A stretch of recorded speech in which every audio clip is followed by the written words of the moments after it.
Well, hello, good morning, hope you're very well. Welcome to another YouTube video. Today we are going to get into the simple topic of things that I thought mattered for hypertrophy, but they don't. Now, if you're new here, I'm mainly talking about things that just generally build muscle. I'm not talking about things that maximize muscle, because they're kind of like two separate things. And again, I spoke about it in a different vlog, but essentially it's like a little bit of a spectrum, right?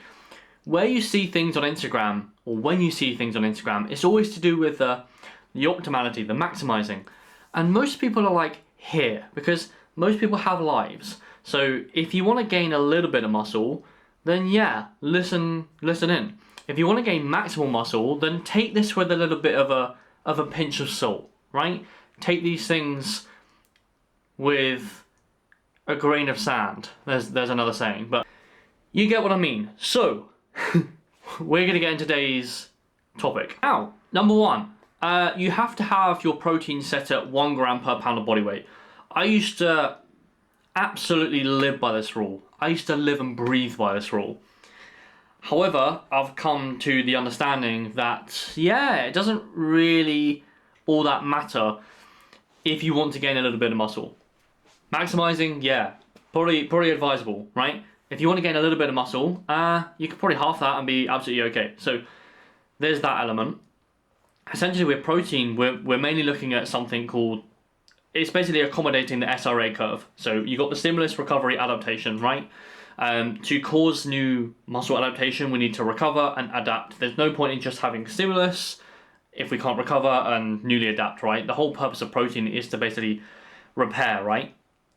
But you don't necessarily need 1 gram per pound, especially if you're like 200, 250 pounds, right?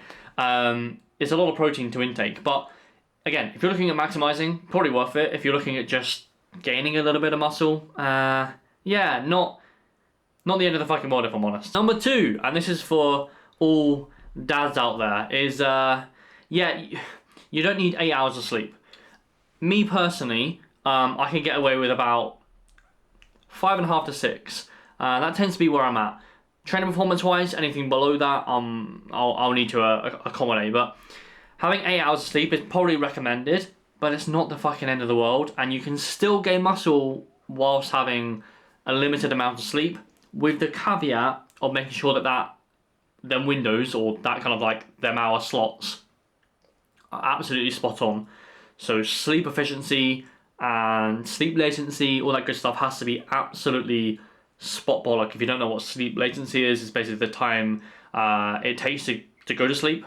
So you know, when you put your head on the pillow, you shut your eyes, the time it actually takes you to nod off. If it takes you like 1 or 2 hours, sleep latency is no good. It takes like 50 minutes below, pretty good.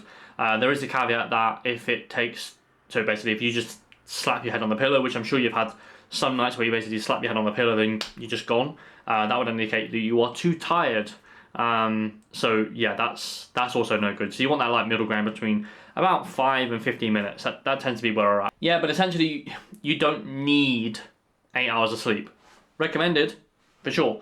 Some people could get away with way less, which as you can tell, it's what I've changed my mind on. And the big one is you don't need to track calories, or you don't need to track your gym lifts to gain muscle. You just simply need to be training very fucking hard with a few bits of detail in place, right? Probably advisable getting a program, probably advisable knowing where protein is at, probably advisable knowing where calories are at for the most part. But to simply gain a little bit of muscle, you don't need to do all of these things. These are very like religious set rules that we've all set ourselves out. And it's like, again, to maximize, probably advantageous. If you want to step on stage, ignore this fucking block, right? But if you're just the normal person who just wants to go to the gym 3 or 4 times a week, and you just want to tick boxes and go home and live life, yeah, they're the things that you don't really need to do, even though everyone on Instagram will tell you you need to hit these things. So yeah, but again, these are things that I was so fucking religious on. Like, I lived and breathed by these fucking rules, and again, I've coached nearly 3,000 people now, And these are things that at the start I was so religious on, and then with working with loads of people, I've realised and recognised that, everyone has lives and everyone's different. So again, if you're looking at some of my elite bodybuilders, my kind of like scope with them is on the maximised realm.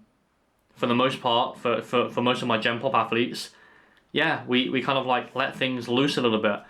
We keep you accountable and all that good stuff, but essentially it's like we can be a little bit more flexible for the cost trade-off of less gains, which they're okay with because they're accommodating life.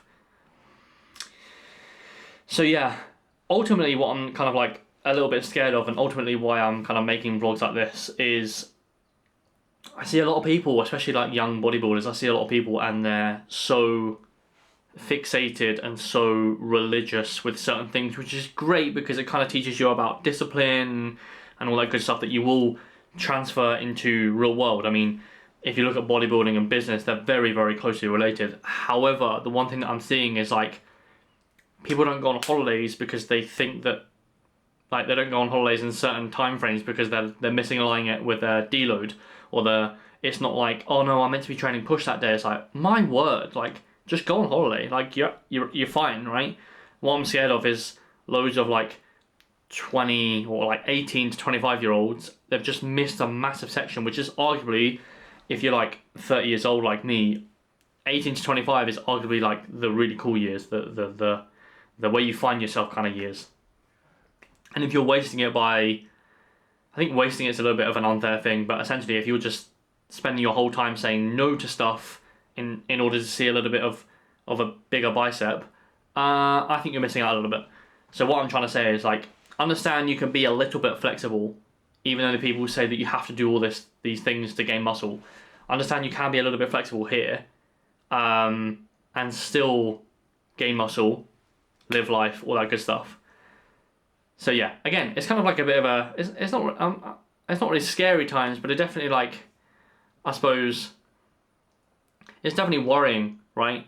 That you're just going to get loads and loads of people in that age category that have just not experienced life because they think that in order to gain muscle you have to sacrifice your whole entire life. And yeah, I hope someone in that age category sees this vlog and thinks, or sees it and goes, right, okay, maybe I'll loosen up a little bit. And that's the hope of this vlog. Even if this vlog gets 50 fucking views, which it normally gets, if it resonates with one person, fantastic, I've done my job. Anyway, hope you all. That was today's vlog. Live life, lift, gain muscle. We can do it all.